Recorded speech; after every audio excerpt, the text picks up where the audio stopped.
Il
n'y a aucune force politique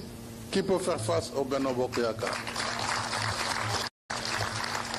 Cette assemblée en est une preuve, doit survivre au-delà de 2024. Nous devons donc par conséquent comprendre que l'enjeu du moment est d'abord d'être unis. D'être unis. Unis, il n'y a aucune force politique qui peut faire face au Benno Bokk Yakaar. Cette assemblée en est une preuve exaltante. Plus de 85% des maires et présidents du conseil départemental du Sénégal. Il s'agit même plus de majorité. Il s'agit quasiment d'une unanimité. Et vous êtes l'échantillon représentatif du peuple. Et quelqu'un l'a dit, en politique, la seule légitimité qui vaille, c'est l'élection. Alors ceux qui s'agitent dans les médias ou les réseaux sociaux, ne croyez pas que leur avis peut m'affecter. Il ne faut pas le croire. Z24 ou Y25, c'est pas ça qui va être déterminant, quel que soit le chemin que je serai amené à prendre. Et je l'ai dit lors des conclusions du dialogue national. Puisque vous êtes la légitimité populaire. Moi, je suis légitime, je suis un élu du peuple. Donc la majorité, elle est là. Elle est écrasante. D'ailleurs, ils le savent. Pourquoi autant d'excitation, autant d'indignité, parcourir le monde pour dénigrer votre pays et son président, sur la base du mensonge et des inventions. Simplement parce que vous pensez en le faisant, vous allez pousser le président à prendre une direction ou une autre. C'est peine perdue.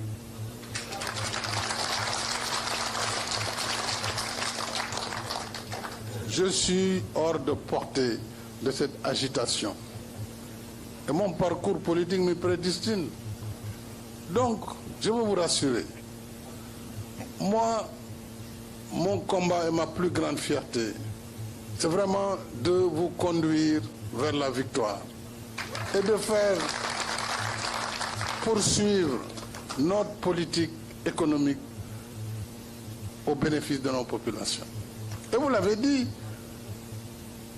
l'année prochaine, nous irons à l'Assemblée nationale avec un budget de 7 000 milliards. Le président Abdou Diouf, le président Senghor déjà, quand il partait, le budget du Sénégal était de 300 milliards. 19 ans après, il était de 596 milliards. Et 12 ans après, le président Wade, quand il partait en 2012, on était à 2400 milliards.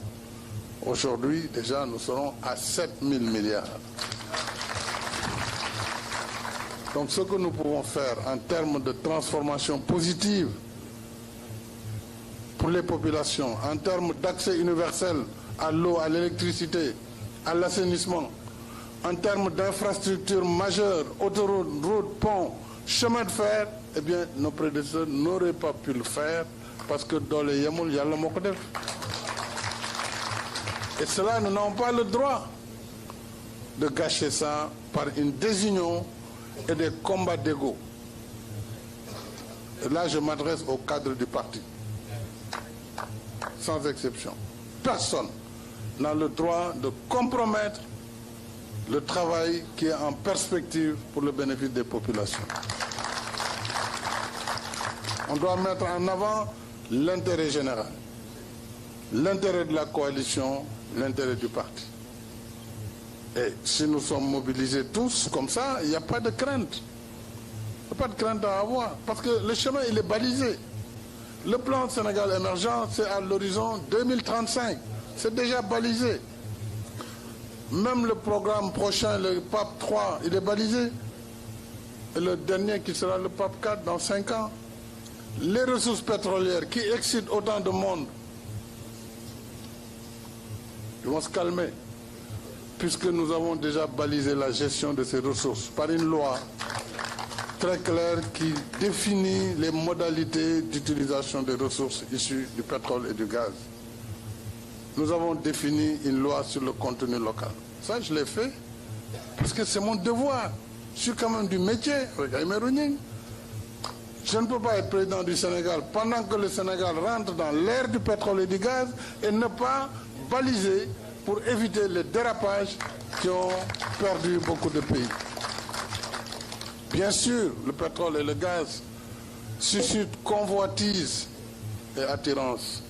Et c'est en cela que nous devons rester vigilants. Vigilants dans vos communes, dans vos départements. N'acceptez pas que les gens viennent semer le désordre chez vous. Ne l'acceptez pas. Ça, c'est votre rôle politique. Le rôle politique, c'est d'abord de travailler avec les citoyens de vos communes pour sécuriser les personnes et les biens. Bien sûr, l'État sera là et fera son travail régalien. Mais avant l'État, il y a le travail citoyen. Et ce travail doit être assumé par vous, les politiques, avec les forces vives de vos collectivités. Pourquoi vous allez laisser les gens venir détruire ce que vous avez construit avec autant de difficultés? Pourquoi on devrait l'accepter? Le Sénégal s'est endetté pour construire des biens comme le train qui fait la fierté de tout un peuple. Ce train, ce n'est pas pour moi. Je n'ai pas besoin de le prendre pour aller à IBD ou pour aller à Diamniadio, c'est évident. C'est pour les populations. Pourquoi détruire un tel ouvrage? Pourquoi empêcher aux populations de Guédiawaye, de Cambérène, de Dakar, bientôt d'utiliser le BRT par une indiscipline inqualifiable? Mais ça, nous y mettrons un terme. Nous y mettrons un terme. Le Sénégal ne peut pas se permettre, à son niveau de développement actuel, de voir tous les investissements qui ont été réalisés être anéantis par une bande de casseurs, qui est de voyous, comme vous le dites, sur la base de je ne sais quelle considération, vouloir détruire tout ce qu'on a construit. C'est ça le combat, et c'est ça le vrai débat aujourd'hui. C'est la mobilisation politique des acteurs dans vos terroirs et de faire face à toute velléité de perturbation, d'où qu'elle puisse venir. Ça, si vous le faites, je sais que vous le ferez. Parce que c'est votre devoir d'abord. Eh bien, en ce moment, nous aurons ce que vous avez demandé, nous aurons la victoire. Maintenant, il est clair que je dois m'adresser à la nation. Nous avons toujours dit la patrie avant le parti. Donc, je ne peux pas vous répondre, quelle que soit la beauté de votre message. Et je sais que c'est un message d'amour, un message vraiment au-delà même de l'amour. C'est un message vraiment émouvant. Je suis très très sensible par ce que vous avez dit et je suis surtout très touché par votre engagement renouvelé, par votre fidélité. Et croyez-moi, une fois que je vais m'adresser au pays, et c'est normal, c'est d'abord le pays qui nous a élus. Et ce sera fait le lundi, Inch'Allah, je l'ai dit. Donc, il y a que tout. Quand nous devons ils ont intérêt à commencer. En attendant. donc mbokk yi li ma bëggoon wax mooy ginnaaw bu ma am santé bu baax a baax maire yi ak président conseil départemental centre président UAM AMS ak UAL ADS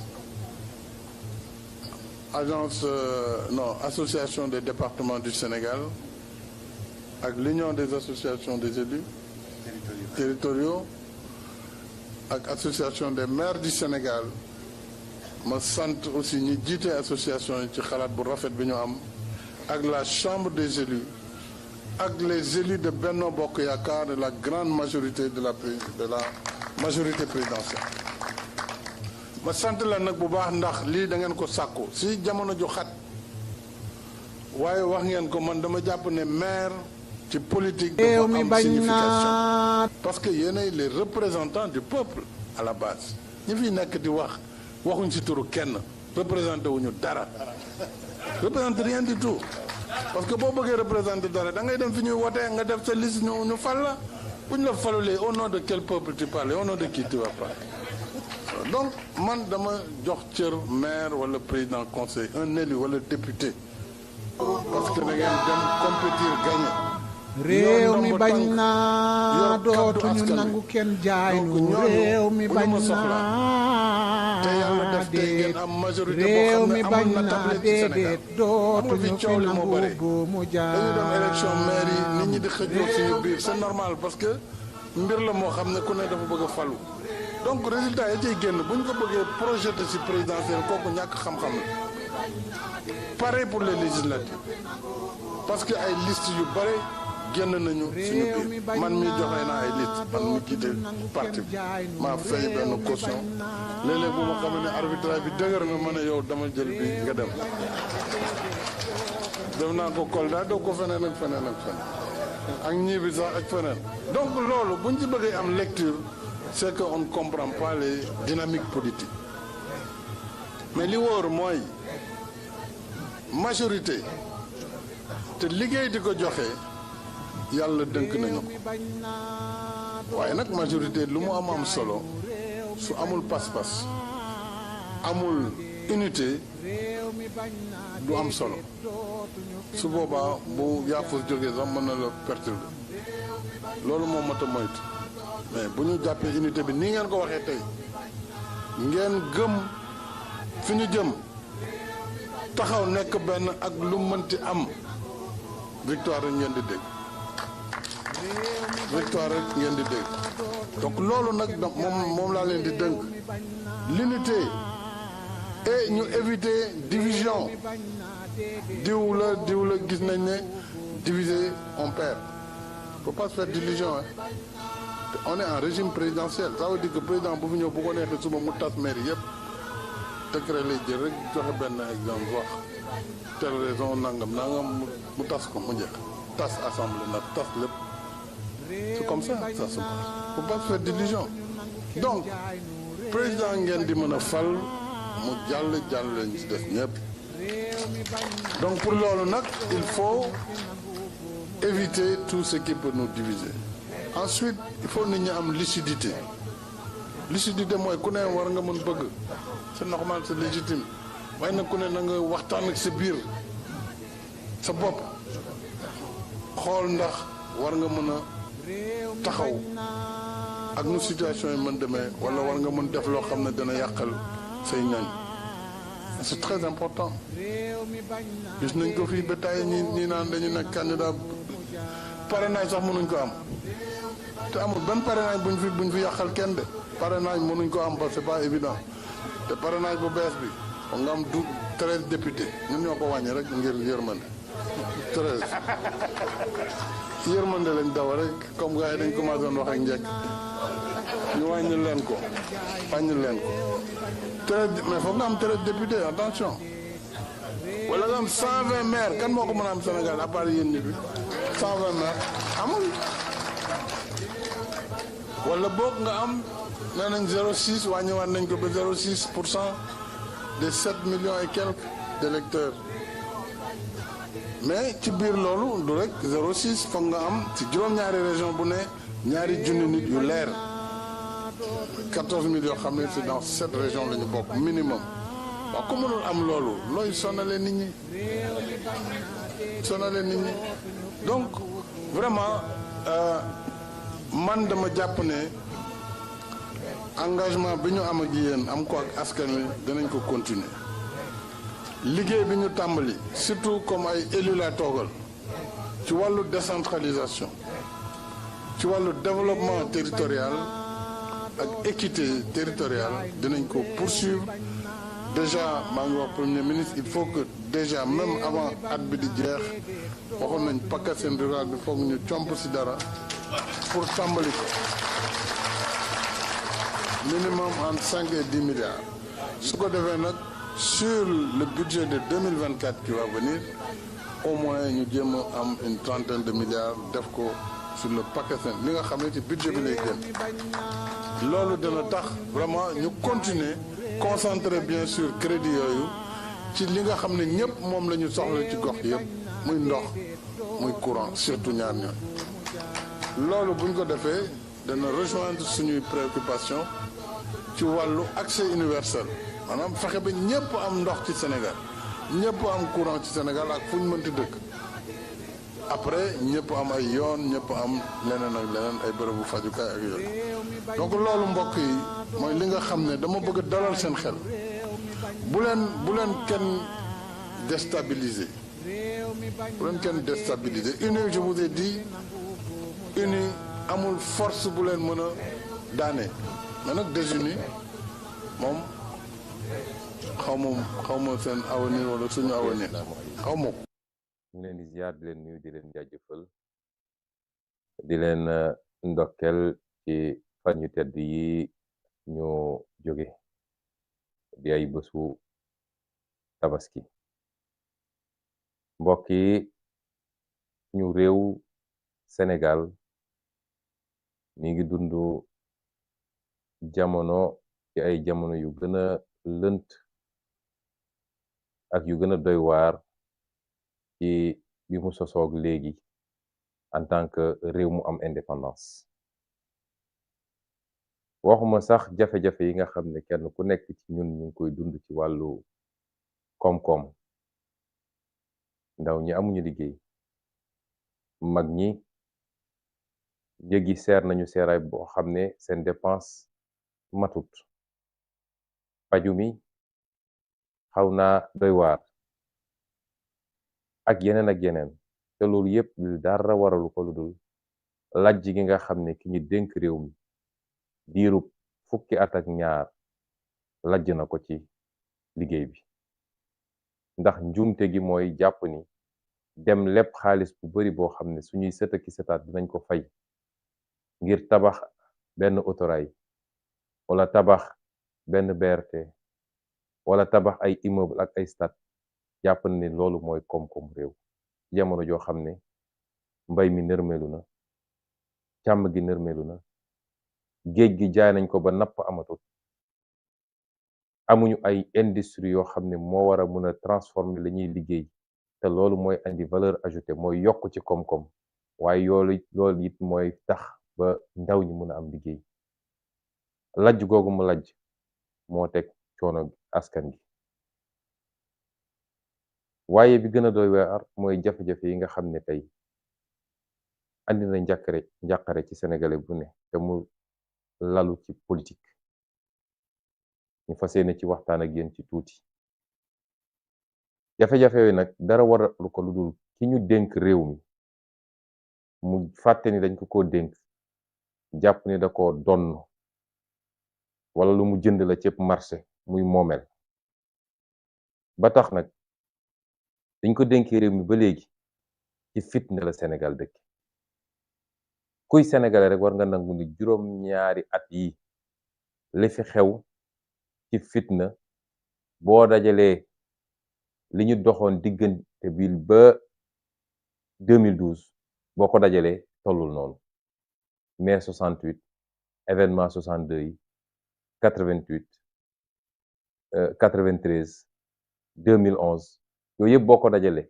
li fi xew ci fukki at ak ñaar yi moo ko gën a tar lan moo ko andi mooy benn nit benn dong ci 17 millions de Sénégalais ñu dénk ko mu foog ni moom ku wax mu tëj ku wax mu dóor ku wax mu tiire bal nga dee opposant bu yëngatu muy xaw koo ragal ne xaaral ma faagagal ko xaaral ma complot ko xaaral ma fexe nu ma koy yóbboo kaso lii rek moo andi fitna ci Sénégal gisin googu nag mu am lal ko ci coxor goo xam ne kuy sénégalais xam na ko ndax nit bu soxor boo ko gisee xam ko lal ko ci li tubaab di wax rancune mooy fayante diw daf ma contre faw rek ma faagagal ko moo xam homme d'affaires la moo xam sëriñu daara la moo xam ab sëriñ la wala ab étudiant la wala ab journaliste la képp ku ne man ànduma ak moom gis naa neneen rek mu ne tey ma rey la te loolu du màndargam jiit dafay yaatu di jéggale di jàllale loolu moo ñu andi ci lii ñu toll nii ba lan mooy conséquences yi mbokk yi lu mat juróom fukk ci ay bakkan ci ay gone yu ndaw a ndaw a ndaw rot na fi diggante mars 2021 ak juin 2023 lim bi bari na de takku na benn bakkan rek bu rotee dafa mel ni àdduna yëpp lañu faat barki démb bu bakkan rotee ca France ka jiite France dafa génn wax ak waa France ca saa si la génn ñun de bii mujjee nii ñaar fukki bakkan ak juróom-ñeent ñoo rot ba léegi ki nga xam ne moo jiite réew mi taxawul jàkkaarloog askan wi wax ak askan wi massawu leen balu leen taxawul jàkkaarloog wayjur yi jaale leen loolu mooy ñàkk a wekk sa askan ci jamono joo xam ne ma ngay dem ba Ukraine nga xam ne 8000 kilomètres d'ici ñu jox ko ay sondel mu naan day rendre hommage ña fa dee ca guerre ga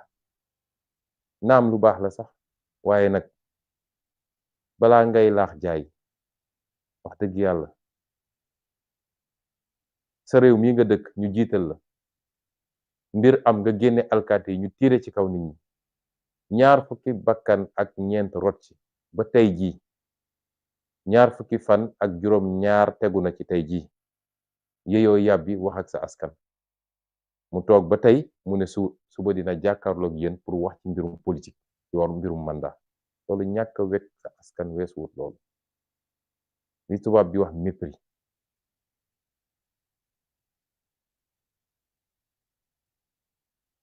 loolu màndarga la ci kii ngeen dénk réew mi naka la yoree réew mi lim bi bari na juróom fukki bakkan ak lu tegu diggante ñaari at yi ñu weesu rot na fi te dara waralu ko lu dul jaay doole boo xam ne ki ñu dénk réew mi essayé na ko jaay doole askan wi jóg ne ko lii du fi amee yoruñu lu dul ay xeer mu jël ay ngànnaay boom leen tiire seen kaw kon li dafa wane ni ñun amuñu président de la république ndax président Macron de bi mbir mi amee ci saa si la génn ne benn xale warul dee ci anam yu mel nii ba pare ci saa si procureur de la république bu uteeg ñii fi nekk nga xam ne procureur Macky Sall lañu dañu ne Macky Sall dafa dem seeti dans les poubelles de la justice dafa dem seeti ci mbalitu justice bi pour tànn ci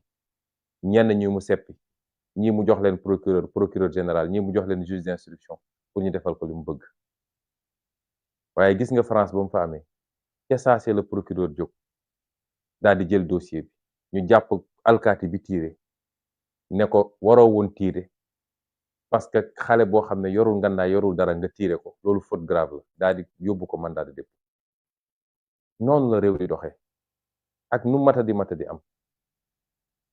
syndicat magistrature bi bind communiqué boo xam ne yéen ñëpp gis ngeen ko lii su ma koy wax dama bëgg ñu gis la écart bi am diggante suñu réew nga xam ne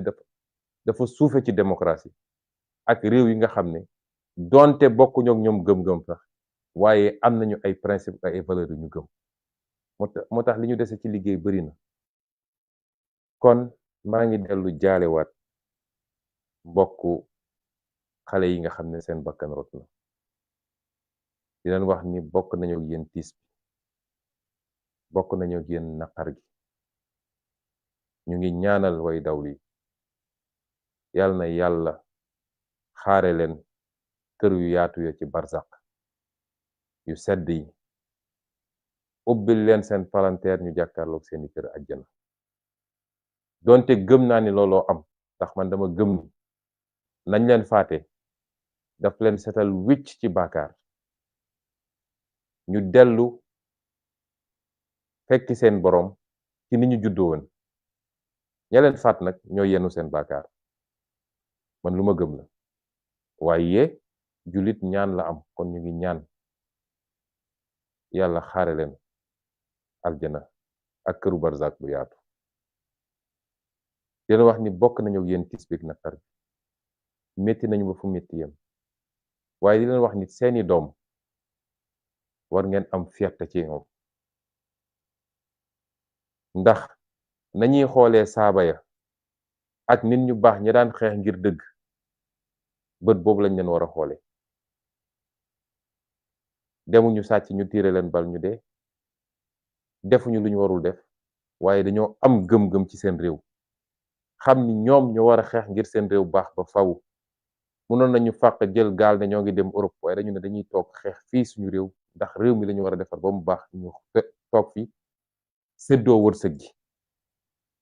kon ku daanu ci loolu ngàcce gàllaama yow ki la daaneel moom moo des ak ay problème waaye di leen wax it ni amoon nañ yéene ñëw jaale si leen te dinañ ko def ndax jaay doole gi nga xam ne moom lañ ñuy jaay doole ba tëj suñu koñ ne kenn du génn te teguñu ko fenn moo ñu tere ñëw pour le moment waaye niñ ko defoon ci 2021 kenn ku nekk am nañu yéene sol suñu dàll ñëw ba ci kër ga jaale la massawu la bokk ak yow naqar gi rax ci dool it ni bu ñu nekkoon ci réew mu normal famille bu nekk boo xam ne tey teg nañ ko lorange bi nguur gi dafa waroon a jël ndàmpaay gu duuf gu duun teg ko sa loxo naam remplacé wul bakkan bi nga ñàkk waaye diine gi ñu gëm sax ñun diine yi ñu gëm bopp dafa ne ku rey te tey ko ne maa tey rey kooku dafa am fu ñu war a jaar ak moom ki nga xam ne nag teyu ko ba léegi teggee kooku ko carrément dafa war a jël ndàmpaay gu muy jox famille ñi nga xam ne ñoo ñàkkale kon noonu la état bi waroon def waaye état goo xam ne coxora ko lal jàpp na ni liy xoqatal xale yi mooy ñu ne leen ñaw gis ngeen ku fi génn ñu rey ko te du mujj fenn te foofu la naxee boppam yàgg-yàgg nag bu soobee yàlla état bi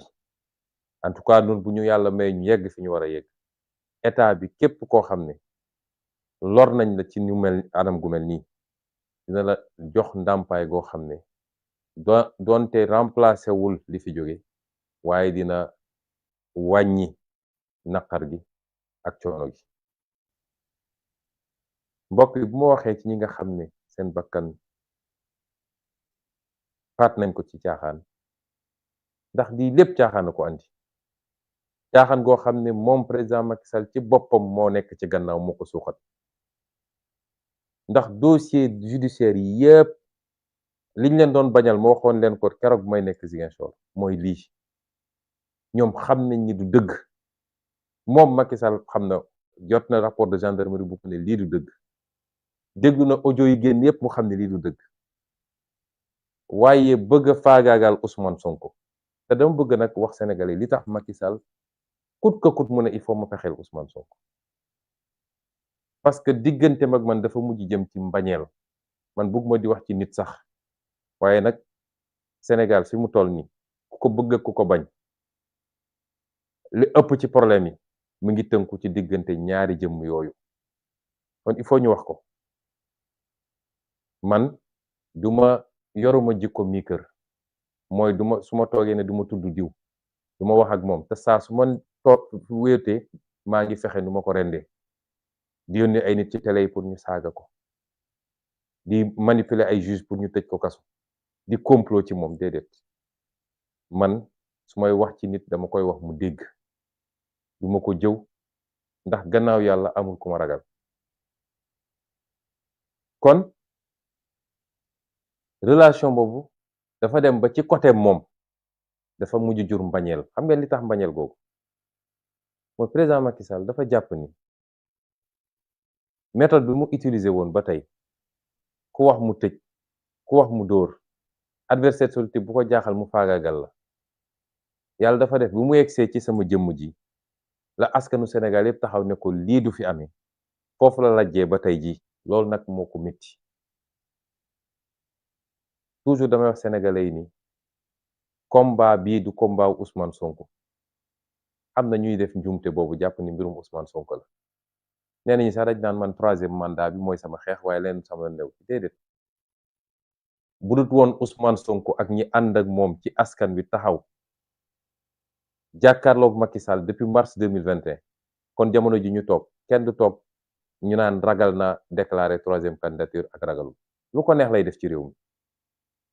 loolu ku ko nangoo ko nangut moo am ñun ab ñag lañu fi mu toll nii ñag ab dëkk ngi nii dëkk gu ndaw la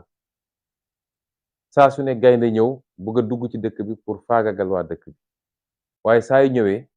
ñag gi muy fekk foofu clôture bi bokk pour ñu déggul yenn olof yi mooy tax ba du mun a dugg loolu ñëpp dañu war a am intérêt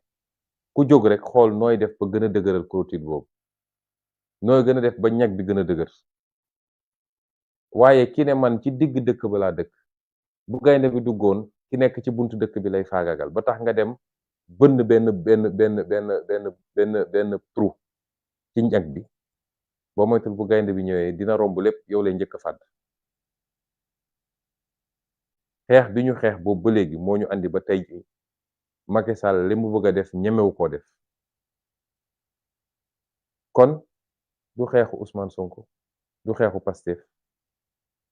xeexu nu ñuy def ba suñu démocratie ak liberté yi nga xam ne suñuy baay ak suñuy maam dañ koo xeex ci xeex yu métti ñi dem ci kaso ñi faatu nañ ci ñi ñàkk nañ ci seen liggéey ñu bañ a toog ba 21e siècle 2023 ñu ne kenn ci sénégalais yi ak maqaamam nu mu toll donte président de la République lañ koy wooye ñëw na rek loolu mu faxas ko ci benn ñu am fi benn buur boo xam ne mooy xool lu ko neex mu ne lii la lu ko naqari mu ne lii la lii mooy suñu xeex lii nag résistance bi ñu résister ba lajjal ay pexem ci lu bëree bëri loolu moo ko métti tey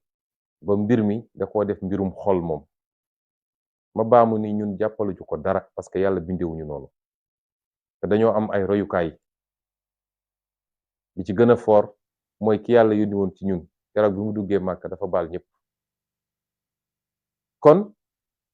mbañeel googu nag nga xam ne judd na ba ku tudd turu Ousmane Sonko ci kanamam sax nga gis xar kanam gi mel ni ku ñu tàgge looloo waral li ngeen gis ni yépp agression yi brutalité bi pexe yi ci wàllu justice waaye mu ànd ak beneen ragal bu gën a doy waar mooy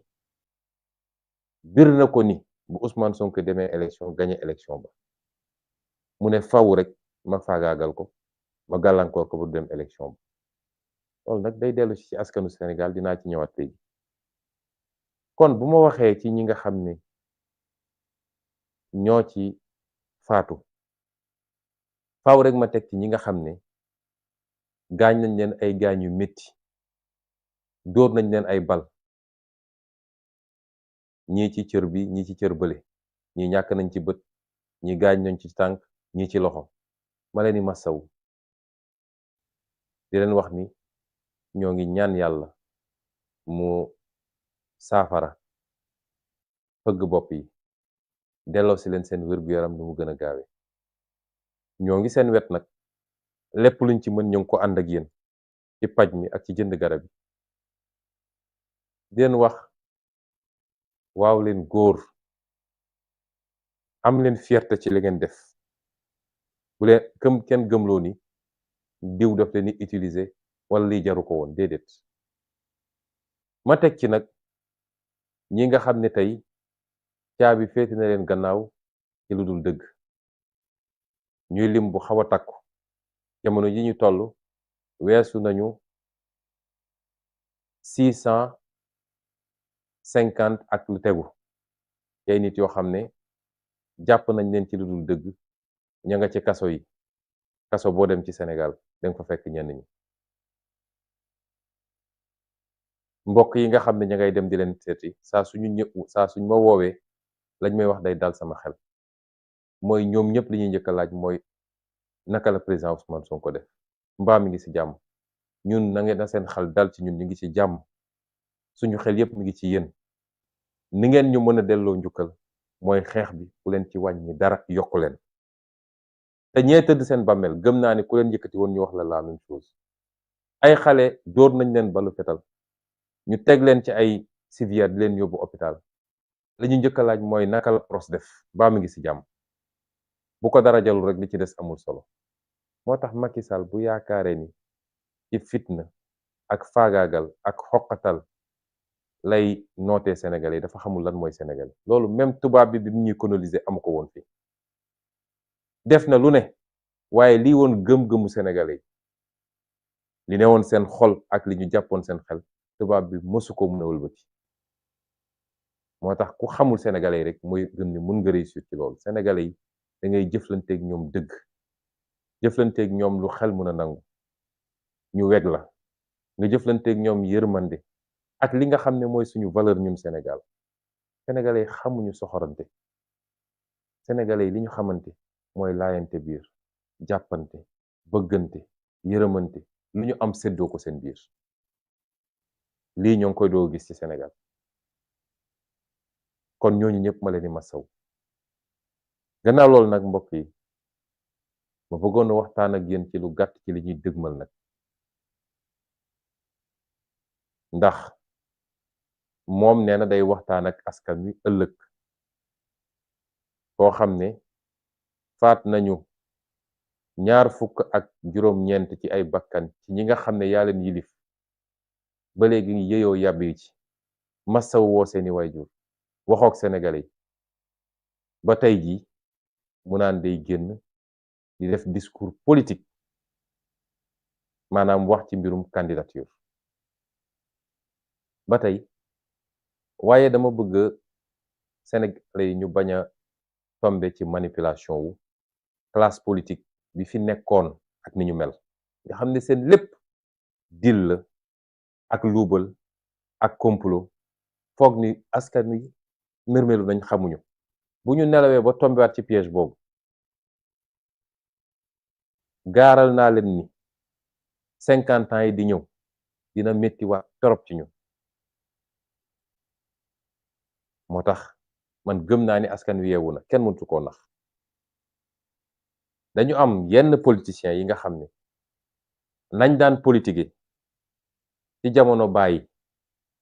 ba jamono maam sax ñoom jàpp nañ ni fi ñu toll nii en 2023 noonu la ñu war a mën a continuer politique mooy saa su ne rek benn groupe politicien daje waxtaan seen biir xool nu ñuy séddoo réew mi seen yoon newul ci askan wi mënoon nañu reyante mënoon nañu saagante mënoon nañu dóorante waaye bu desee lu dul séddoo réew mi ñu daje waat naxante ñi kenn ku nekk ñu ne la yow li nga ciy am bàyyi waat ndaw ñi ñu nekk seen coono bàyyi waat waajur yi ñu nekk seen coono bàyyi waat réew mi muy nërmeelu ñu gën a ñëw gën a perpétuer gën a saxal système bi fi newoon mooy alal réew mi yëpp ñu bàyyi ko mu génn bitim réew est-ce que loolu dinañ ko nangu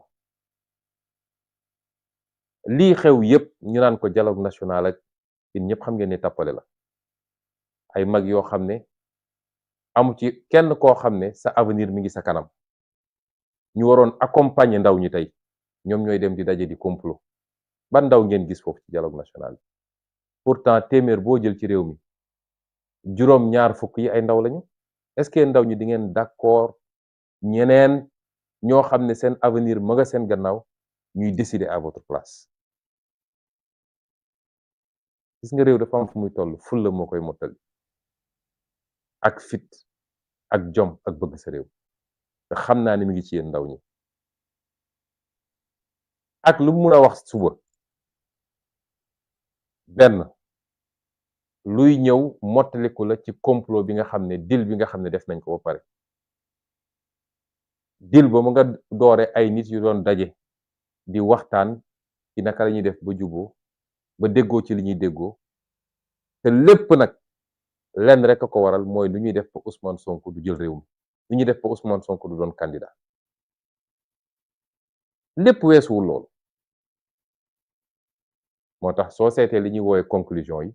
nee na ñu ñëpp mën nañ leen dugal ba mu des Ousmane Sonko ndax même mbirum 3e mandat nee nañu nañu bàyyi conseil constitutionnel wax ci ñeneen ña nañ leen gracier nañ leen ba pare sax léegi nañu modifier benn article rek ne léegi ku ñu gracier mën nga bokk loolu mooy ne ñëpp bokk ba mu des Ousmane Sonko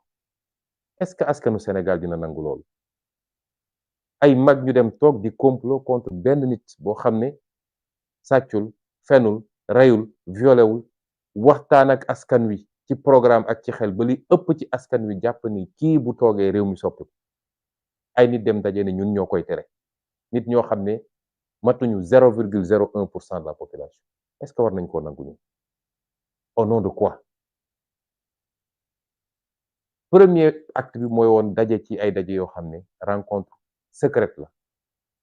mooy les fameuses rencontres de minuit ku nekk di raser mur yi ñi dem Mermoz ñi dem Palais ñi recevoir ay émissaires ñu waxtaan ba tënk li ñuy tënk ñu ne léegi loolu naka lañ koy formaliser naka la ñuy def ba génne ko ci peuple bi ba du niroog dir ñu ne nañ dem def dialogue national bu ko defee ñu ne ñëpp daje nañu waxtaan nañu déggoo nañu li loolu mooy woon deuxième partie bi troisième partie bi mooy lii président de la république ne léegi comme loolu yëpp am na dinaa génn nag wax ak askan wi dinaa dellu si wax bi léegi quatrième partie bi mooy doon ci fan yu néew di ngeen gis ñu convoqué assemblée nationale d'urgence procédure d'urgence gaaw leen génn lii dafa yàkkamti pour la ñu tënk ñoom ci seen deal ñu voté ko rapidement assemblée nationale comme am nañu majorité boo leen boolee ñoom ñu bokk deal bi yëpp am nañu majorité peut-être mat nañu léegi 75% assemblée bi ñu dem gaaw voté loolu ne waaw institution yi marché na assemblée voté na pouvoir exécutif proposé na assemblée voté kon daal fii amul dara lu ñu fi wax lii moo nekk di am fi mu toll nii nee na nag ëllëg day wax ak yéen wax gi ñaar la mun a doon ma bëgg nag ñu bañ a tomber ci piège bi moo tax may waxtaan ak yéen tey jii ñu bëri dañ ma noon bàyyil ba mu wax nga doog a wax man leen déedéet man li ma bëgg a wax askan wi il faut mu jiitu ba nga xam ne lu mun a wax ëllëg du bett kenn ñaar yi mun a wax benn ci ñaar yi la mun a wax imma mu ne candidat la wala mu ne duma candidat imma mu ne candidat la wala mu ne duma candidat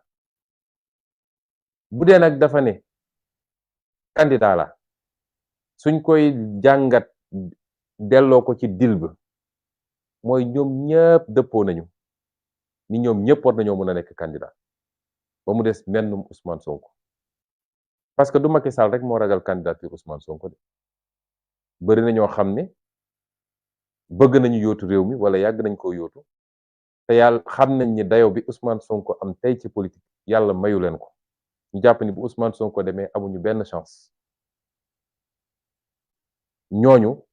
dañoo bokk bëgg-bëgg ak Macky Sall kon muy firndeel benn parti ci deal bi mooy ñun ñëpp mën nañoo dem ba mu des kenn ci ay complot ki tappale ñaareel bi mooy mu ne man duma candidat te nañ ko sóoraale lu mën a nekk la ku am seetlu di nga ko boole ci possibilité yi moo xam 50% la wala 40% la wala 70% la waaye lu mën a nekk la loolu it soo ko delloowee ci deal bi ci complot bi li muy firnde mooy wala liñ ciy jublu mooy dina ne man su ma nekkee candidat boo matul réew mi dina métti trop te bitim réew yëpp ngi ma teg bët gis ngeen li xew barki démb parlement européen ba ma yónnee ndawam soosu mu dem di nar ay nar yu kenn xamul waaw ay terroriste ñooyu sonk ay nangam tubaab yi toroxal ko fa toroxal bu doy waar waaye bokk na ci li ko tubaab bi wax mooy waxu 3e mandat boobu nga xam ne waroon na leer bu yàgg ñu dalal Sénégal te Macky Sall bëggu cee wax kon àdduna bi yëpp a ngi koy xool ci 3e mandat réew mi fukk yoo jël juróom-ñeent yi ànduñu troisième mandat mu xam nag ni loolu mën naa jafe mën na am mu taxaw ne leen man dootuma candidat waaye lim ciy jublu ba tey mooy jàpp na ni bu ne man dootuma candidat ñu bari ñoo xam ne ñi ngi taxawoon di waajal xeex keroog bu nee candidat la dinañ ne léegi sama yoon new ci bu ko defee mu isolé Ousmane Sonko ak Pastef dañ naan bu dee problème mu benn candidature rek la jaru ko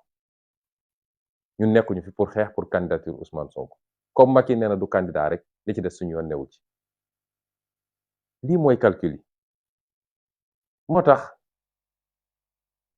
benn boo ci jël rek ci tënk moo nga dellu ci objectif boo xam ne benn objectif rek la mooy président Ousmane Sonko warul nekk candidat en février 2024 may laaj nag mbokku Sénégal yi parce que du problème mu jëmmu Ousmane Sonko déedéet donte dama liggéey li ma liggéey ba tollu fii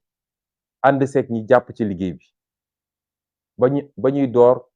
matuñu woon fukk ci néeg bi ñuy taxawal parti bi juróom-ñetti at ci gannaaw soriwul joxuñu nit ñi xaalis saxaluñu leen lem waaye di waxtaan ak sénégalais yi waxtaanu dëgg di leen wax lan mooy dëgg di leen wax lan mooy jàmbatu réew mi di leen proposer ay solution sénégalais yi di gëm benn ba tey ñu nekk ay millions ñu daj ci lu nekk nag la ñu daj ci politique kenn dajagu ko ci politique Sénégal ci xaste ci saaga ci sosal ci attaquer suñu vie privée ci pexe pour tëj ñu ci violenter ñu ci rey suñuy militant ci tëj suñuy militant amul kenn ku ko daj waaw est-ce que dinañ nangu loolu yëpp ñu daj ko ba ñëw ba cappaandaw ba benn nit rek toog woo ay nit ñu complot ñu ne loolu dañ koy faagagal buñ ko nangoo de dafa mel ni wor nañu ñi gëmoon projet bi di xeex ba seen bakkan rocc dafa mel ni wor nañu ñi ci gaañu wor nañu ñi ci nekk ci kaso yi waaye warante nañu ñun suñu biir du jëmmu Ousmane Sonko dañu yàgg wax ni ñun projet la ñu gëm mais du nit mais dafa am loo xam ne combat de principe la bu ñu nangoo Macky Sall mën a jóg ne man may tànn ku ma neex waaye du askanu Sénégal mooy tànn bu yóbboo ëllëg bu xëyee ne maa ngi tas parti bi ñu toog seetaan ko bu xëyee ne damay def 3e mandat 4e mandat 10e mandat ñu toog seetaan ko bu toogee ba mu neex ko mu ne diw neexuma dem leen jël tëj ci kaso bi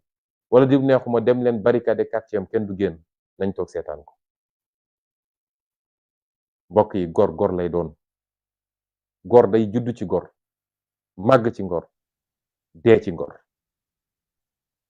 waaye gor mënul doon gor lundi mardi mu nekk jaam mercredi mu dellu soit nekk gor loolu mënul ne man nag gëm naa ni askanu Sénégal askanu gor la ca ëpp ci askan wi gor lañu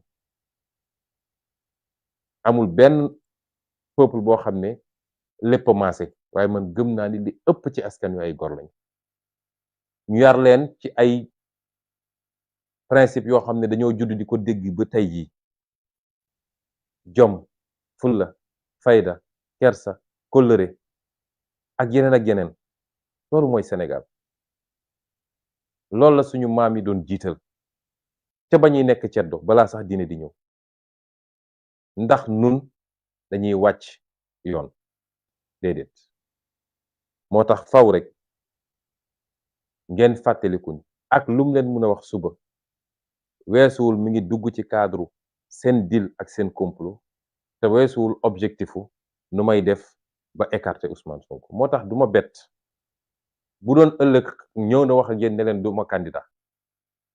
pour moom loolu dina permettre mu isoler Pastef ak Ousmane Sonko mu ber leen ba ñeneen ñëpp ba ci association yi fi am dajale ñu bëri ñu naan dañuy xeex contre le 3e mandat ñëpp ne léegi suñu yoon newul ci détenu politique suñu yoon newul ci naka la ñu def ba écarter Ousmane Sonko ci candidature bi suñu yoon newul ci nit ñi ñu rey ñun daal comme pour Macky nekkul candidat rek ñun ñu ngi dem tool da ngeen ci bàyyi xel loolu mooy objectif moo tax du ma bettit immédiatement après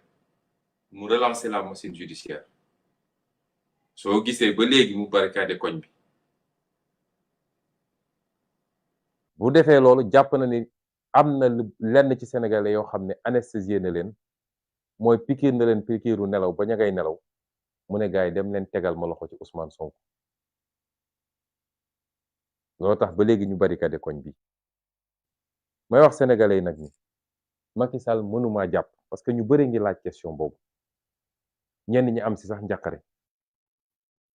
ma leen di wax ni Macky Sall mënumaa jàpp mënumaa téye man ndax ba ñu duggee ci seen caaxaan yi ñu leen bàyyi leen caaxaan yii nga xam ne mën na faat ay bakkan ci réew mi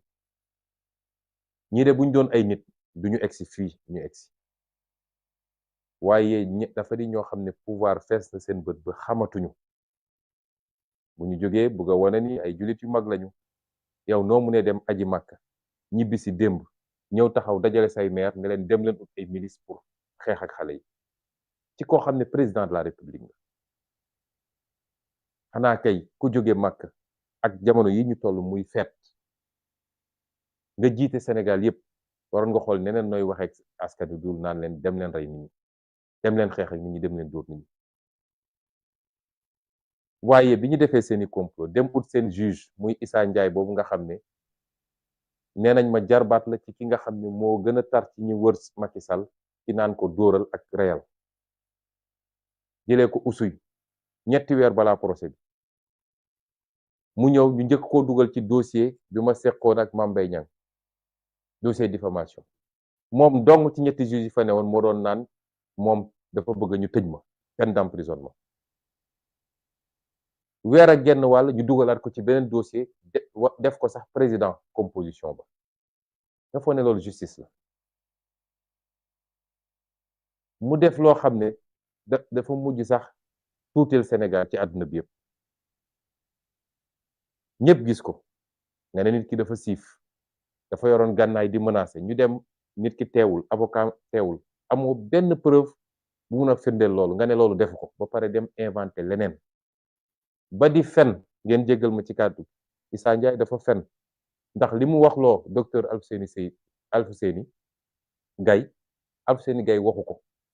ba kooku bind communiqué ne moom musul wax loolu juge buy fen pour motiver benn décision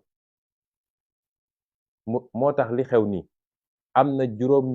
juróom-ñetti juge yoo xam ne ñoo rey lu Sénégalais yi te dinañ génne seen tur ak seen photo ñëpp gis ko ñoom ñoo rey lu Sénégalais yi dañuy wax justice y a 465 magistrats wala lu ko ëpp waaye boo seetee yenn poste yi dañuy seppe ay nit yoo xam ne dañuy dem wër li yées ci magistrature teg leen foofu pour defloo leen léeg-léeg sax ñu xaw a tooñ magistrat yëpp waaye bi ñu demee def li ñuy def ba pare nee nañ dañ maa jugé par contumace ma leeral Sénégalais ni contumace mooy koo xam ne dañ koo jiñ ne moo def ñu wër ko àdduna bi yëpp gisuñu ko kenn xamul fu mu nekk ñu ne kon danañ ko jugé ca ba mu fi nekkul waaye jugement boobu c'est pour rek parce que ci wàllu yoon dafa am lu ñuy wax prescription mooy bu ñu toogee ab diir bu ñu nee diw def na lii ñu toog ab diir jugé wuñu ko day ñaan loolu mënatuñ ko ci toppee ñu ne pour loolu bañ a am nag ki ñu wër fu ne gisuñu ko dinañ ko atte ndiggandiku la daanaka presque mbokk yéen ñëpp xam ngeen bi ñuy def seen jugement man dawuma génnuma réew mi maa ngi woon fii ci biir réew mi ñoom ñëpp xam nañ ci ma nekkoon may génn def samay déclaration kon contumace waruloon mën a am te loo xam ne nee nga contumace la waaye peine bi nga mujj prononcé du peine criminelle peine correctionnelle sax la pour wane rek ñoom ni ñu jaxasoowee waaye li gën a am solo yoon dafa ne article 341 code de procédure civile dafa ne nit bi nga xam ne dañ koo atte ci contumace déglu leen ma bu baax de dafa am solo nit bi nga xam ne dañ ko atte ci contumace mooy neewu fi gisuñu ko ñu ne atte nañ ko te ba jamono jëm fi nekkul saa su mu feeñaate saa suñu doxee ba mu génnaat moo xam moo ñëwal boppam ne leen maa ngi nii wala moo xam ñoom ñoo dem ba gis ko teg ko loxo yoon dafa ne immédiatement à la seconde près jugement boobu nul na jugement boobu amatul jaas na kon jugement boo xam ne nul na su dee dafa condamné woon nit ne kii war nañ koo tëj benn at wala ñaari at wala juróomi at condamnation boobu day annulé ci saa si amatul existeetul kon mënoo koo jàpp la ca des kay mooy nga bàyyi ko mu ñibbi këram nga xool yow kañ ngay programmer waat sa procès moo tax may wax ak sénégalais yi Macky Sall bu dee jàpp day am bu ñu ne procureur moo jàpp de Macky Sall mooy joxe ndigal ji moom mooy joxe ndigal ne dem leen jàpp Ousmane Sonko ku xam justice xam ni procureur ci ndigalu ministre de la justice la nekk ministre de la justice ci ndigalu Macky Sall la nekk kon bu jugoon tey ne mi ngi ñëw jàpp Ousmane Sonko xam leen ni Macky Sall moo ko santaane waaye bu ko defoon tey bu dee 8 heures la ma jàppalu 10 heures war na maa fekkaat sama kër ndax amul base pour jàpp ma amul fu mu ko teg ci yoon pour mun maa jàpp benn fan sax waxuma laa mu naan daf may jàpp ay fan yoon li mu wax dafa jugement ba c'est anéanti nul na dañu war a reprendre comme fi ñu commencé fi ñu tolloon foofu la ñu war a reprendre mooy juge d'instruction def na ordonnance de renvoi man maa ngi contrôle judiciaire kenn mënatul annuler contrôle judiciaire bi ndax juge d'instruction bi ma defoon contrôle judiciaire moom dossier bi nangu nañ ko ci loxoom keroog bu mu defee ordonnance de renvoi procureur de la république mënul délivrer mandat de dépôt contre moom étape bi ñu toll président tribunal rek moo mën bu ñu demee ba jàpp date ne procès bi ba sàngam la yoon dafa ne nu mu tuuti ñetti fan balaa procès bi ki ñu accusé dafa war a ñëw présenté wu bu ñëwee présenté wu nag te la président tribunal ne léegi dama koy bàyyi mu dem këram tranquillement ba su procès bi mu ñëw ñu àtte ko wala dama koy téye ba procès bi jeex bu dee condamné wuñ ko mu ñibbi loolu nag nañ ko def saa su leen neexee ndax procès bi bis buñ ko ubbiwaatee du procès Ousmane Sonko de procès comploteurs yi la nañu xam lan la ci Macky Sall def lan la ci Mamour Diallo def lan la ci maître Gabisso def lan la ci keneen ak keneen def ndax procès boo xam ne tegoo fa tànk sax ñu setal la ba di inventé leneen keroog bu ñuy taxawaat samay avocat yëpp taxaw ma taxaw di ngeen xam ni sàcc ndënd yomb na lool waaye foo koy tëggee moo jafe kon bis bu ñu nee jàpp nañu Ousmane Sonko te bàyyiwuñu ko ca saasa maa ngi woo askan wi yëpp ñu jóg nañ ko defee woon mars 2021 bañ ma jàppee te teguñu ko ci yoon nañ ko defee ci juin bi ne askan wi yëpp jóg te bii paa nag bu ñuy jóg waxoon naa leen ko keroog ci meeting Parcelles Assainies ba te gëm naa ni ci yoon boobu la ñu nekk bii paa bu ñuy jóg nañu jeexal xeex bi benn yoon parce que mënuñu 6 mois yu nekk 1 an bu nekk mu def li muy def ñu génn ñu faat ci nangami bakkan gaañ ci nangami bakkan ñu demaat toog déedéet bii paa day métti benn yoon rek loolu man maa ko wax muy droit bi nga xam ne peuple bi nga xam ne ñu ngi koy teg lu dul yoon constitution ne peuple boobu am na droit résister résistance boobu laa leen di woo te nag bu leen ci am lu ngeen di ragal ndax lii weesu lii am ci weer wi ñu nekk weer wi ñu génn muy weeru juin jàngat yu bari lañ ci war a jàngat may dalal xelu sénégalais yépp rawatina ndaw ñi Macky Sall amatul sañ-sañ li muy def discours dajale ay maire di wax loolu foofu la koy waxee de maire yooyu Macky Sall ngi leen di dugal ci loo xam ne day dem bàyyi leen fi ak seeni problème te xam ngeen ni attanu leen ko ndax fu commune bu ngeen jë ndaw ñi fa nekk ñëpp ñun lañu àndal xam ngeen ni mënu leen xeex ak ndaw ñi nekk leen seen maire far leen APR def leen seen politique amul problème waaye bu ñu demee ba leen dugal ngeen naan yéen ay organiser pour xeex ak résistant yi xam leen ni yéen a ngi sa xottu gerte résistance lañu woote te su ma amoon terme bu gën a fort gatsa sax dinaa ko utiliser bii pa bu leen kenn gën loo way ñii ñooy nitu fitna ñi président de la république bu dajale ay nit palais ne leen dem leen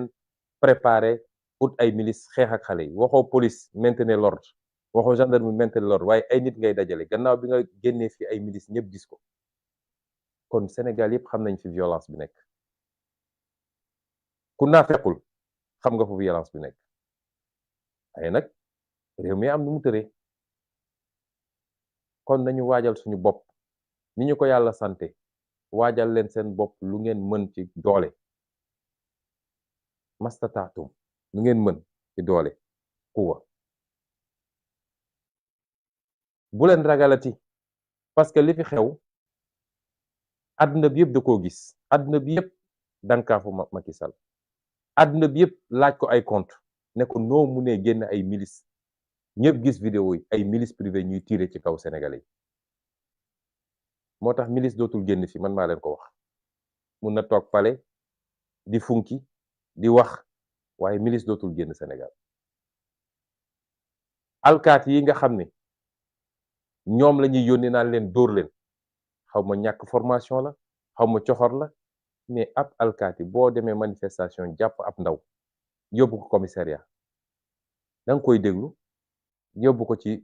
procureur ñu xool ndax dañ koy yóbbu ci juge wala dañ koy bàyyi waaye jàpp ay xale xaar ba guddi nga génne leen di leen dóor loolu bokkul ci formation policier loolu soxor kese la moo tax mbokk yi liggéey gi ñuy xaar bëri na ndax il va falloir nettoyer beaucoup de choses justice bi fonction publique bi police bi fépp am na ay réformes ñu war a def ndax Macky Sall dafay yàq réew mi yaxeet jël ay nit transformer leen ay objet di leen def loolu defuut waaye bu dee alkaati yi dese nañu xel tuuti dinañ xam ni mbir mi ñoom ñoo ciy des ndax ministre affaires étrangères dafa dem barki démb ci benn télévision tubaab lan la wax nee na déedéet ay milice tiré wuñu de alkaati yi ñoo tiré te légitime défense la woon loolu lu muy wundu ban légitime défense moom avocat la jàng du droit xam ne lan mooy légitime défense mu ngi leen di dugal yéen alkaati yi te loolu mooy politiciens yi nag yenn xeetu politiciens yi ñoom gëm nañ ni mun nañ dugg ci bëri ko diwtiir génn ci weex tal bu ñàngee ba ñàng ñu ne yéen a ko def élément boobu noonu lañ ko jëlee yokk ko ci dossier CPI bi nee na yéen ay rey xale yi légitime défense mooy boo demee ba yow menace am ci yow nga dem ba xam ni sa bakkan mën nga ko fay ñàkk nit ki yor gànnaay di waaj a tiire nga tiire waaye ay xale yor ay xeer di sànni ñu ne yéen da ngeen doon légitime défense loolu kan moo ko mën a nangu ci boppam bu ngeen amee xel di ngeen delloo ci seen bopp xam ni ñu ngi leen def loo xam ne tôt ou tard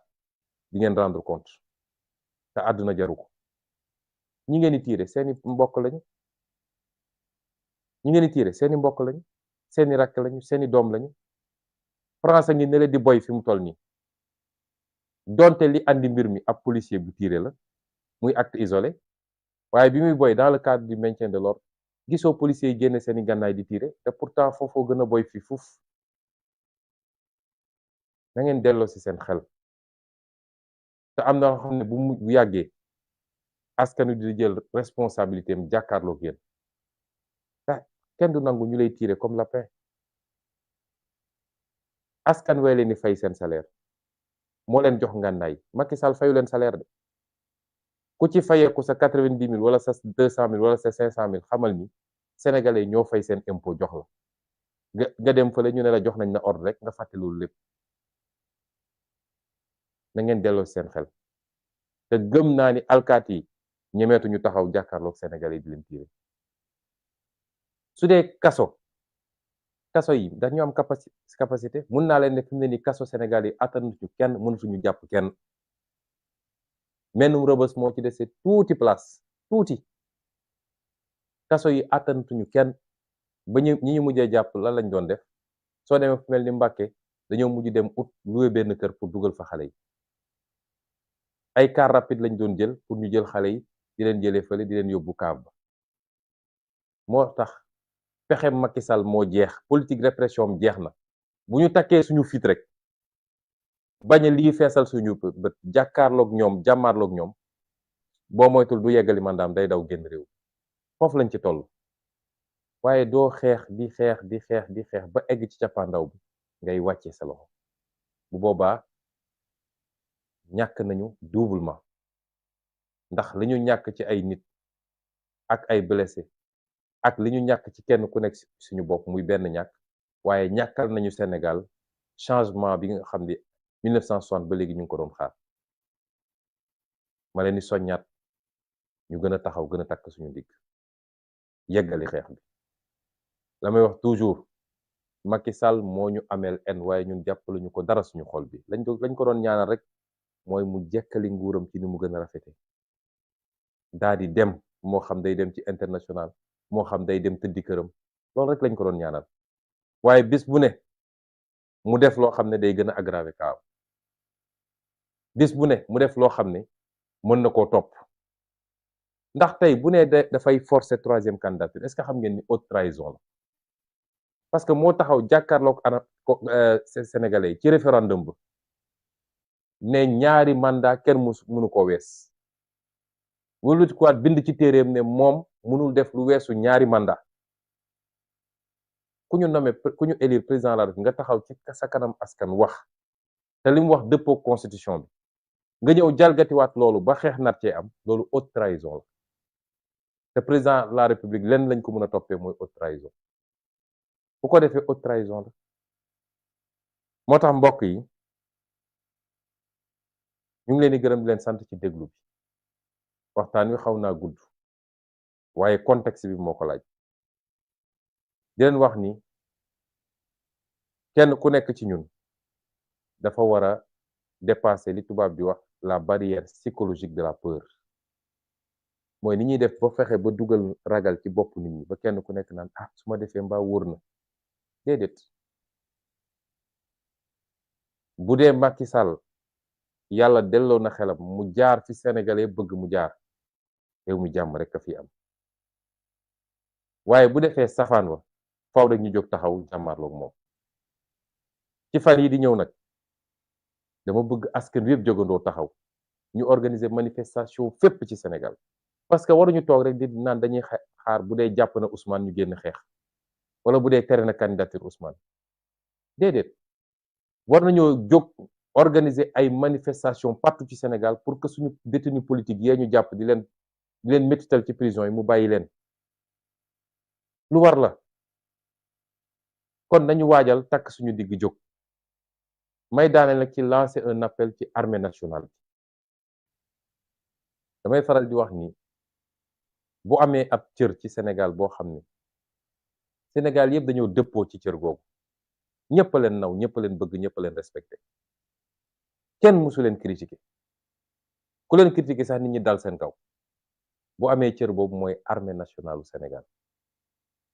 ngalawaay génération armée bii fi nekk rawatina ñi ko jiite bu leen nangu loolu ñu yàq ko bu leen nangu Macky Sall gannaaw bi mu yàqee justice bi yàq administration bi yàq segment société bi yépp lii ci xaalis ku muy joxe lii ci xoqatal ak leneen bu leen nangu mu yàq suñu armée nationale ndax mooy suñu dernier rempart de ñun ñëpp dañuy wax rek waaye armée nationale mooy suñu dernier rempart mooy garantie wu sécurité ak stabilité réew mi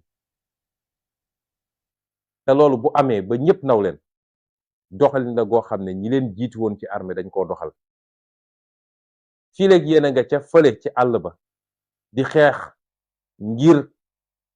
réew mi ñu bañ koo xar ñaar wala agresseur jóge ci biti ñëw agressé yéenay suñu roy waay ñun ñëpp bëggoon nañu nekk militaire fii léegi yéen a ngi nekk ci àdduna bi ñu leen yebal ci casque bleu wala casque blanc Nations Unies ngeen dajeek soldaaru àdduna bi yëpp ñëpp naw seen professionnalisme vous faites notre fierté mooy yéenay suñu royukaay waaye suñ leen dugalee nag ci géopolitique intérieure mooy lii xew diggante acteurs politiques yi fii ci biir Sénégal bu boobaa nag yéen a ngi yàq réputation armée suy wax ci li xew ci biir réew mi warul weesu dem ba gis ni yàq am na te kiy yàq mooy président de la république ngeen ne ko tegal lii ci suuf général Jean Alfred Diallo mi fi nekkoon chef d'état-major des armées ma koy fàttali kii nga xam ne moom la yàlla teg tey muy général muy Semga général Cissé Mbaye Cissé ma koy fàttali ni général Jean Alfred Diallo événement 1968 su ma juumul bi réew mi jaxee ba jaxasoo dafa bind benn bataaxal bind ko président Senghor ne ko duñu nangu ngeen faagagal askan wi te nag dinaa la jox ay tegtal ak ay ndigal parce que loolu mooy rôle armée bi sa gouvernement bi dafa bëri te ay politiciens rek a ci nekk liggéeyaluñu askan wi dama bëgg nga wàññi ko gannaaw boo ko wàññee na nga seet ay technocrate ay nit ñoo xam seen xam-xam màcc na ci liñ leen doyee ñu taxawal fi askan wi liggéeyal askan wi loolu la ñuy xaar ci armée nationale ñaata yoon lañ fi dem élection président ñàkk bëgg a ngoy ci pouvoir bi am na ñu ko bind ci ay téere kilifa armée woo ko ne ko déet mënul ñàkk nga dellool pouvoir bi dem sa yoon loolu la ñuy xaar ci armée donc armée li ñu seetlu mooy ci jamono ji ñu ne saa su réew mi yëngatoo tuuti rek ñu génne armée bi char de combat yi fu ne bu dee xoqatal askan wi ba ñu tiit del toog fi ñu nekkoon lañ ci jublu loolu du róoru armée tey France a ngi jaxasoo mais gisoo armée génn États-Unis day am ay yëngu doo gis armée génn ci am réew souveraineté bi sañ-sañ bi askan wi rek moo ko moom bu dee askan dem na ba jàpp ni kii fi nekk liggéeyalu ko waaye sax li gën a garaaw ma ngay dal ci kawam di ko faagagal askan googu jóg ñu ne ñi yor maintien de l'ordre mooy police ak gendarmerie askan wi dem ba ëpp doole police ak gendarmerie bu dee askan woowu dafay dox dem palais sax yow armée da nga ko war a gunge encadré ko waaye war a ko tere parce que expression souveraineté nationale la loolu mooy cëru armée waaye du di xoqatal askan wi naam ba léegi dégg guñu fu armée tiré ci peuple bi ba léegi dégg guñu fu armée defee naka su dul noonu waaye nag armée rôle am du maintien de l'ordre tey suñu nee armée demal garder ay magasin au champ wala ñu ne armée demal garder tel bâtiment askan wi ñëw jublu foofu lan la armée di def yor leen grenade lacrymogène da ngeen di tirer ci kaw askan wi wala da ngeen di ànd ak askan wi dox gunge ko mu dem pale loolu mooy responsabilité armée bi ñuy ñaan nag ñi nga xam ne ñoo ŋànk armée bi fi mu toll nii lu baax rek lañu dégg ci ñoom lu baax rek Macky Sall tegu leen fi ngeen nekk fa ngeen nekk résultat wu ay sacrifice keroog bi ngeen duggee ci armée ñu leen di dawloo di leen ruleloo di leen dóor ngeen di jàng boole si dama naan toujours loo fi gis ci Sénégal armée moo ci gën a mat nañu ci yaram mat nañu ci xalaat intellectuel yu gën a mag ñi ngi ci armée bi aujourd'hui di làkk langue yu bari am ay diplôme ay doctorat ci fànn yu bari la ngeen yor président de la république yoru ko loolu ngeen daj ko di ci nekk di formé wu ci xel ak ci yaram ba egg fi ngeen egg kon kii signé décret nommé la Semga wala nommé la bërëb sàngam wala bërëb sàngam yàlla da koo jaarale ci moom rek nga war a am loyauté nag sa diggante ak moom waaye loyauté boobu warul yegg ci mu def loola loo xam day këpp ci askan wi déedéet